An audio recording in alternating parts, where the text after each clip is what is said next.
When I was looking into getting the Garmin fēnix 5, I had some questions about what exactly it is that you get with the product. So I thought I'd do a quick review to show you exactly what there is in the box. I'm not going to go into all the features of the watch because frankly I've only had it a few days, so I haven't had time to find out all the features of the watch. But I want to give you a quick idea of just exactly what it is. First off, what you actually get depends on which version you buy. There are quite a few options available, which is good. The one I've got is the Garmin fēnix 5 slate grey with black band. This is the mid-sized watch and it does not have the sapphire display. So inside the box you get the watch, of course, with the silicone strap attached. And in two smaller boxes you get the inevitable thick booklets of product literature and the charging cable. The cable is basically just a USB cable with the plug on the end to go into the back of the watch. The watch itself is pretty substantial, it's nice and solid feeling. There are 3 buttons on the left, which are your light up and down buttons. On the back there's the proprietary charging port and the heart rate sensor. And on the right hand side there's the activate and back buttons. The silicone strap is a good, decent, solid strap. The notch holes are pretty close together, so you can adjust the fit very closely. And it's really long, so even on my big wrists it actually has plenty of spare strap, so there shouldn't be any big problem with that. The keeper has a tab in it to lock it in place so it doesn't just slide off the end of the strap, which is nice. One thing I wanted to do from the outset was get a good screen protector, and I really like these tempered glass screen protectors. They look a lot nicer than the plastic ones, and I think they work very well too. Fitting them is really finicky because you really don't want to get any dust under the glass because it will look horrible. So you want to make sure it's absolutely clean. The edge of the glass is rounded off and is quite visible, but the display has this inner bezel around it and the edge of the glass sits right in there, so it looks fine, and I think it looks really good. The strap attachment on the Garmin uses Garmin's proprietary quick fit system. Basically you pull down on the little lug on the end of the strap. It's quite a firm spring, but you pull that down and the strap basically pops off, and likewise to put it back on you pull the lug and just snap it back on. It's pretty solid when it's attached and it seems like a good system. Of course it is proprietary, so you don't get to use any standard straps, but Garmin do have quite a decent range of straps available. They have a silicone strap for £45, a leather strap for £70 and a steel strap for £162. The good news is that there are some third-party options available. The selection seems a bit limited, but I decided to get a silicone strap which I got for £8. It comes with 2 little screwdrivers, but I don't know why, because it actually uses the exact same quick fit system as the standard Garmin strap. It snaps on in exactly the same way, and it again feels pretty sturdy and robust.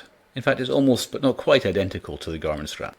Like the Garmin strap, the keeper has a little tab which locks into the strap to stop it sliding off the loose end of the strap, which is a nice feature. So I think I'll keep this one on because I like the colour. The most interesting thing about the fēnix 5 is the display. It doesn't quite give you the vibrance of a regular backlit display, but the big benefit is that it's based on reflective technology, which means it uses very little battery power. A typical smartwatch will only turn on the display when you activate it, then turn it off again after just a few seconds. Even then it will usually struggle to get through a whole day without needing a recharge. The fēnix 5 claims a 2-week battery life in watch mode with activity tracking, steps and heart rate, which is fantastic, and the display is always on. GPS is also a major battery drain for a wearable device, but the fēnix does very well here too, claiming 24 hours battery life with full GPS tracking. I ran it for 4 days after the first full charge, with some hiking each day. After 4 days of fairly busy watch use and over 16 hours of GPS tracking, the watch ended up with 14% battery left. So if you're planning a weekend activity with some GPS tracking, it looks like it should be okay to leave your phone and chargers at home. The display also looks great. Indoors it can't really compete for brightness with a regular backlit LCD display, but it's still perfectly readable. When it's really dark you just press the button to get the light on, just like a regular old-fashioned watch. Outdoors of course is where it really shines. Comparing it to a top-of-the-line smartphone, it still wins by a mile. I was worried about the size of the display given the bezels, but in practice it's perfectly fine. You can pack in tons of information with no problem at all. And of course the display is always on. Rather than flake out after a few seconds, it just keeps going and going. For me this is a really big deal, and it's an essential part of what makes a proper watch. There are a lot of features in this watch, and I certainly haven't discovered them all yet, but overall I've found it very usable. The important stuff like starting and monitoring an activity is really easy to find. As a smartwatch, I find it just smart enough. It notifies you about messages and emails and so on, but you can't respond to them from the watch. You can accept or reject a phone call, but to talk you need to pull your phone out of your pocket. This all makes perfect sense to me, and this is what I would do anyway. Of course, you can choose from numerous watch faces and apps, and there's a set of mini apps called widgets that you can access with just the up and down buttons. There are a bunch of these on the watch, and a lot more in the store that's accessible from the phone app. There are a couple of weird features, like some watch faces are configured on the watch itself, but some are configured through the phone app, and the phone app doesn't actually do everything for managing your watch. To update the firmware, you need a separate app called Garmin Express installed on your PC or Mac.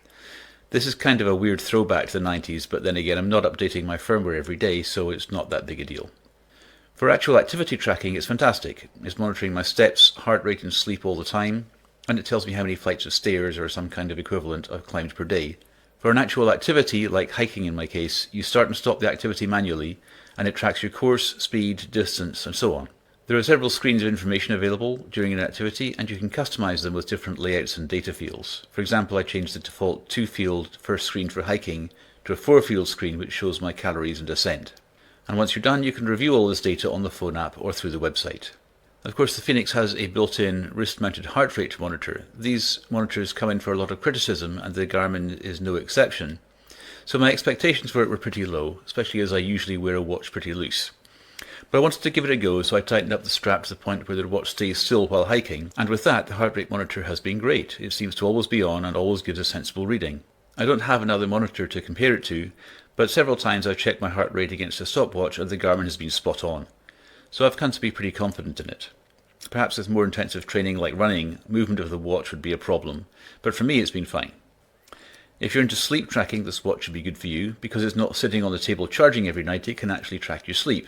Oddly, a night on charge, like the Thursday and Monday nights in this picture, shows us sleep on the main screen, but in the details screen those nights are greyed out, so it clearly knows that wasn't real. The Wednesday night here is even stranger, because that was before I got the watch. So that's the Garmin fēnix 5 in a nutshell. Again, this was only a very quick overview of the watch, and there are a lot of features in this watch I just haven't had time to go into. For example, if you're a golfer, then there are loads of features in there just for you. But I hope this has at least given you an idea of what you get for your money. Overall, I really like the watch. For my money, it makes a great smartwatch, and the activity tracking is fantastic. The size and weight were surprisingly easy to get used to, and of course the display and battery life are the main reason I chose the fēnix. In fact, if you're coming from a Pebble like me, the fēnix seems like the best replacement right now. It's a lot more cash, but then it does a lot more, and the display is much better. So I hope this has been useful to you, and thanks for watching.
En la pantalla del reloj se ven puntos y no se enciende.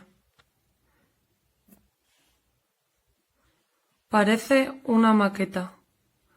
Además, tiene un tornillo suelto, como puedes ver ahí, y ahí está atornillado. Creo que es un reloj de exposición, una maqueta. No conseguimos encenderle y no pesa lo que tendría que pesar.